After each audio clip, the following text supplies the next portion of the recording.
بسم اللہ الرحمن الرحیم۔ السلام علیکم دوستو۔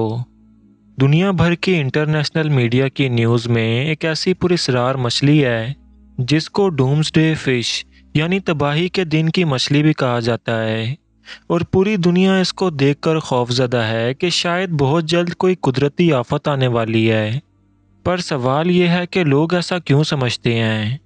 حال ہی میں اس مچھلی کو میکسیکو ملک کے ساحل پر دیکھا گیا، اور یہ انتہائی خوبصورت مچھلی ہے جس کو اور فش بھی کہا جاتا ہے کیونکہ اس کا جسم شیشے کی طرح چمکتا ہوا دکھائی دیتا ہے، اور اس کا سائز چھوٹے سے لے کر 7 میٹر یا پھر اس سے بھی زیادہ لمبا ہو سکتا ہے، جس کی کئی نسلیں ڈیپ سی کے اندر پائی جاتی ہیں۔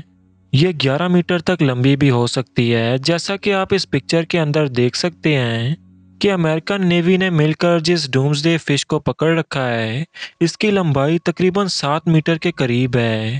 اور یہ مچھلیاں زیادہ لمبی تبھی ہو جاتی ہیں جب ان کو ان کی مرضی کا ٹیمپریچر ملے اور کھانا مسلسل سمندر کے اندر ملتا رہے۔ یہ مچھلیاں انسانوں کے لیے خطرناک بالکل نہیں ہوتی کیونکہ اس مچھلی کے دانت ہی نہیں ہوتے، اور یہ پانی کو فلٹر کر کے چھوٹے چھوٹے شکار کھاتی ہیں۔ فن فیکٹ یہ ہے کہ اگر آپ اپنا پورا ہاتھ بھی اس کے منہ کے اندر ڈال دیں تب بھی آپ کو کچھ نہیں ہوگا، ایون کہ ایک خراش تک نہیں آئے گی۔ یہ غیر معمولی اور پراسرار جسم کی مچھلی گہرے سمندر کے جس علاقے میں رہتی ہے وہاں پر روشنی بالکل نہیں ہوتی، اسی وجہ سے اس کے بارے میں معلومات بالکل کم ہیں، اور انہیں دیکھنا بھی انتہائی ریئر ہوتا ہے۔ عام طور پر یہ مچھلیاں سطح سے 607 فٹ یا پھر 200 میٹر تک نیچے پائی جاتی ہیں، لیکن یہ 3300 فٹ کی گہرائی میں بھی انسانوں کو نظر آ چکی ہے۔ اس گہرے سمندری علاقے میں رہنے والے دوسرے جانداروں کی طرح اور فش بھی رات کو خوراک کی تلاش کے لیے سطح کے قریب تو آتی ہے، لیکن دن کے وقت دوبارہ سے گہرائی میں چلی جاتی ہے۔ یہ وہ ایریا ہے جہاں پر انسانوں کا آنا بالکل ناممکن ہے۔ اس کا مطلب کہ اس مچھلی کو کھوجے بنا دیکھنا بالکل ناممکن سی بات ہے۔ لیکن اچانک سے کچھ ہی دن پہلے یہ میکسیکو کے سمندری کنارے پر پڑی ہوئی ملی، اور اس خبر نے پوری دنیا کو ٹینشن میں ڈال دیا،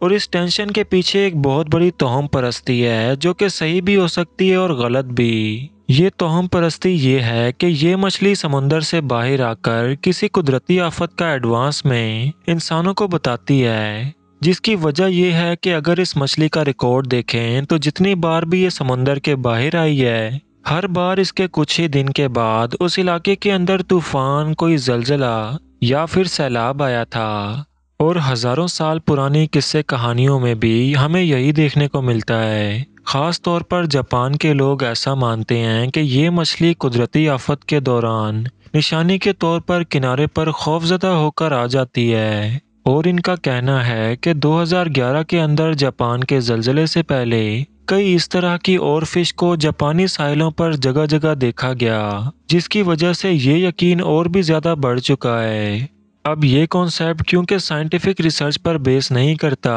تو زیادہ تر لوگ اسے غلط سمجھتے ہیں، لیکن یہ حقیقت ہے کہ دنیا کے اندر بہت سارے ایسے جانور موجود ہیں جو کہ زلزلے اور طوفان اور اس جیسی کئی دوسری آفتوں کا پہلے سے ہی پتہ دے سکتے ہیں۔ مثال کے طور پر سانپ زلزلے سے کچھ گھنٹے پہلے اس علاقے کو چھوڑ کر چلے جاتے ہیں۔ پرندے بھی کسی قدرتی آفت کے آنے سے پہلے اس علاقے کو چھوڑ کر ہجرت کر جاتے ہیں، اور جانوروں میں خاص طور پر ہاتھی بے چین ہو کر اونچی اونچی آوازیں نکال کر اس علاقے سے ہجرت کر جاتے ہیں، اور اس کی سب سے بڑی وجہ یہ ہوتی ہے کہ زلزلے اور طوفان کی وجہ سے سننے والی الیکٹرو میگنیٹک ویوز یا انفراریڈ ویوز، جنہیں انسانوں کا جسم اور کان تو محسوس نہیں کر سکتا